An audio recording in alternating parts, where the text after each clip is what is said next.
Okay, so it's been raining on and off all week, and there's a lot of water coming down the sides of my sunroom, and I did find a little leak.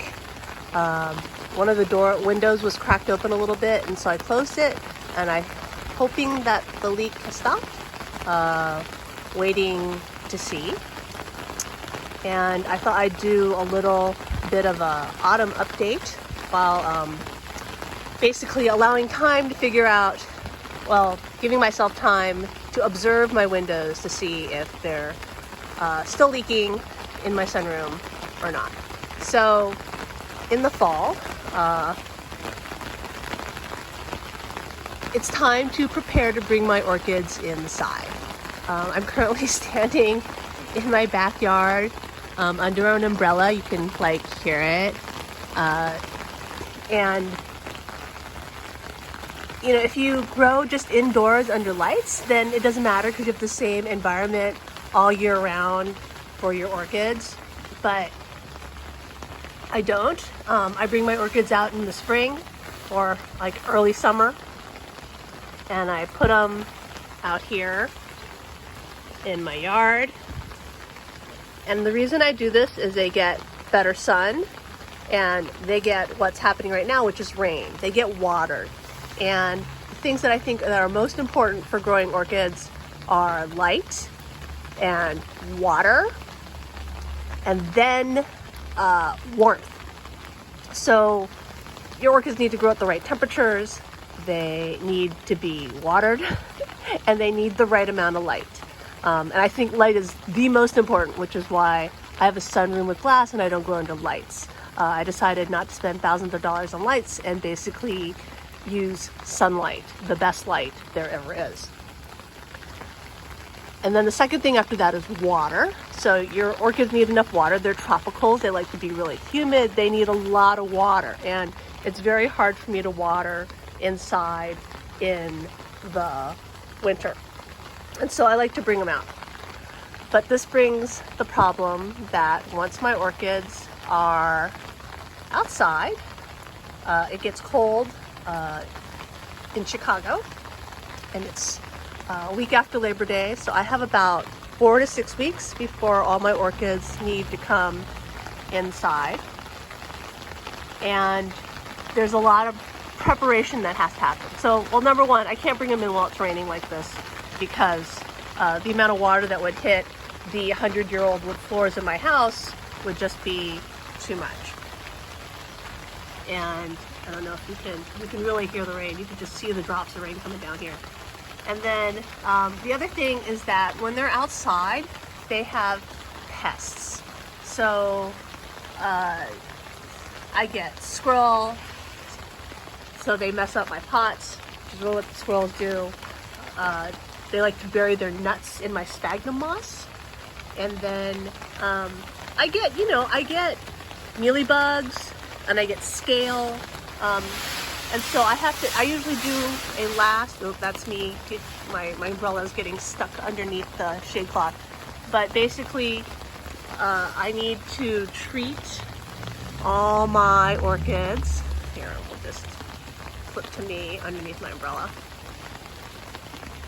Oh, okay. I need to treat all my orchids with insecticide. And I use 2 different insecticides, Safari and Marathon. Marathon is midacloprid, and Safari is a different one.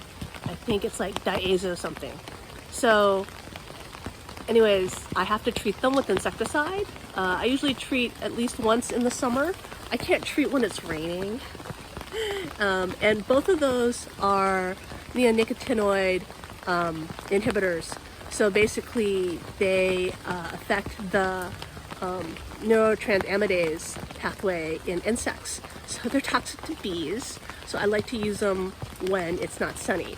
Now this summer, I haven't had a lot of pests. I've found mealybugs twice, and I found 1 infestation of scale and on a Brassivola digbyana. So hopefully I can escape having to treat them, but I usually like to treat before I bring inside, and I will if it stops raining. So as you can see, it's still raining like a lot, or you can hear it at least if you can't see it. So therefore, yeah, I have to treat with insecticide, and then I have to carry all the plants inside. So I have 4 to 6 weeks to get that done. Currently my growing area is completely empty since I had workmen in it, and one of the windows doesn't close all the way, which will be terrible in the winter here since we can get to 0 degrees. And you know, having a window that doesn't close is basically like opening my entire house to the freezing Chicago winter. So I can't put everything back or else I can't reach the window to fix it. And quite clearly, they're not going to come while it's raining to fix it either. So I have to plan for that. But the biggest thing is that I have to move all these in. I need to treat everything behind me with insecticide if I think I have too many pests. And then I like to leave my orchids out as long as possible. So I try to leave them out until I almost hit a hard frost because of the water and the sun. So they get all the sun they could need, and they get all the water that they could need, and I try to maximize that by leaving them out as long as possible. I will use this as a time to also inspect all my orchids before I bring them in. I mean, I have a lot and they're packed in really dense right here, but you can see like this zygo right here is not doing very well. So I'll trim it. I'll see if there are any live parts of it left, which doesn't, I mean, it's got some live pseudo. Oh, here's a live leaf. And maybe I'll repot it. But I will also try to take this as a chance to call my collection for poor growers. And rather than trying to nurse them through the winter, I will just basically compost the plants. If you like to fertilize your orchids, I don't really, because I don't think fertilizer is essential to growing orchids well and getting them to bloom. But if you like to fertilize, this is also the time to plan to have one last fertilization. And usually I like to, if I'm going to try to work in a fertilizer, like sort of like a last hurrah before winter, then I try to work in that fertilizing instance about 2 weeks before I bring the orchids in.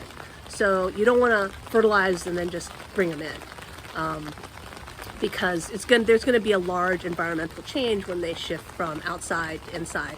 And also in Chicago, at least the first frost is usually about mid-October. It usually coincides with the iOS fall show.